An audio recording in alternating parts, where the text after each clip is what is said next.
location where we are. There he is.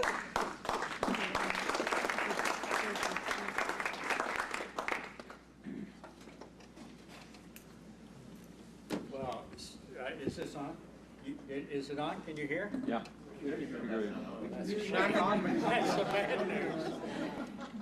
Anyway, you know, I want to first welcome you to SEMI. It's always our pleasure to host the Silicon Valley Engineering Council at their open house.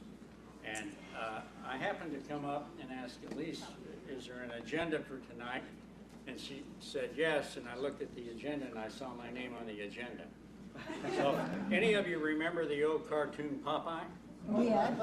I am what I am, and it is what it is. So that's what you're going to get tonight. I'm very happy that Jay could show up. You know, he was my elderly professor. You believe that, don't you? I don't think so. Anyway, it's always a great pleasure. Jay introduced me at another little place one time, and he was too good at the mic, so I had to say he was my professor. The semiconductor industry isn't what it used to be. From a semi standpoint, equipment, materials, and the services that supplied the chip makers was a pure play. We all came to certain fields to play. We built the field of dreams, like a Semicon West, and the suppliers came, the buyers came, and we had a happy day. It's different today, very, very different. The buying of equipment, the buying of materials is a team engineering effort. And the only reason I want to say that is I'm saying engineering effort. Because today, there's a couple of countries in the world that are not producing engineers like we did in the past. One of those countries, probably the worst off, is the USA. It's our educational system, it's our dedication to our children, and it's the understanding that it starts at junior high and proceeds to high school and then on into the engineering schools. It's kind of disheartening to me. SEMI is a global association. We have offices in Shanghai and Beijing and you name them, Singapore, Seoul, Hsinchu. Those people are dedicating their youth to the understanding of engineering and scientific principles. And we in this country are not doing what has to be done to educate those children. Those children are either your children or your children's children.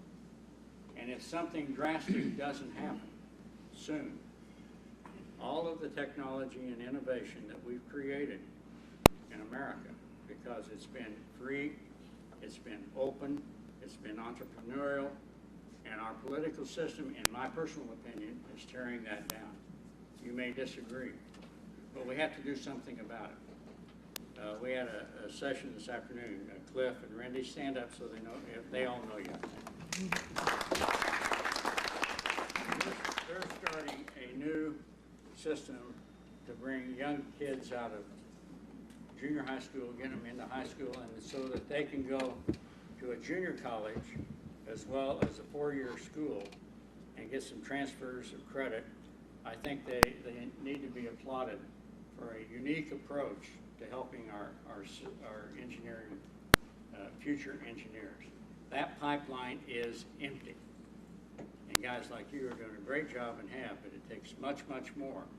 And it takes more than the people sitting here in the audience today say, yeah, we agree, and we all know it and everything. The question is, what are you doing about it? And SEMI, I met with a number of lawmakers in Washington a few years ago trying to get the H-1B visa hurdle up so that we could get the qualified students into college that came out of primarily Asia, but India and other places, to go to Harvard, to Stanford, to the Berkeley, you name it. And they came in and they profited from this system. While our kids in the U.S. came up and became lawyers, business people, accountants. I'm sorry, no offense to anybody here. I'm a chemical engineer, and I'm kind of out of place in Silicon Valley, too. But we all have to feel that energy and understand that it takes something on each and every one of us, individually and collectively, to change that situation. So I'm not going to go any further. It's supposed to be a welcome. I'm sorry, but I had a few things on my mind that, just to tell you that the more you can individually support the educational system, the better it's going to be for what we used to call our industry. Now it's photovoltaics, it's MEMS, it's nanotechnology, it's biotechnology. It's all of these things. They're all intertwined now, not like they used to be. So anyway, I hope that this engineering council can find ways within your own groups to bring to the surface those people that really want to make a difference in the educational system in this country. And by the way, I've said this same thing in Europe.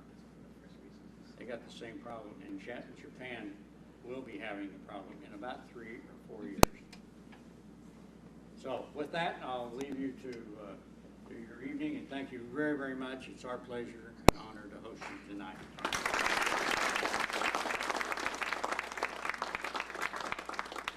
Thank you so much for letting us use your wonderful facility.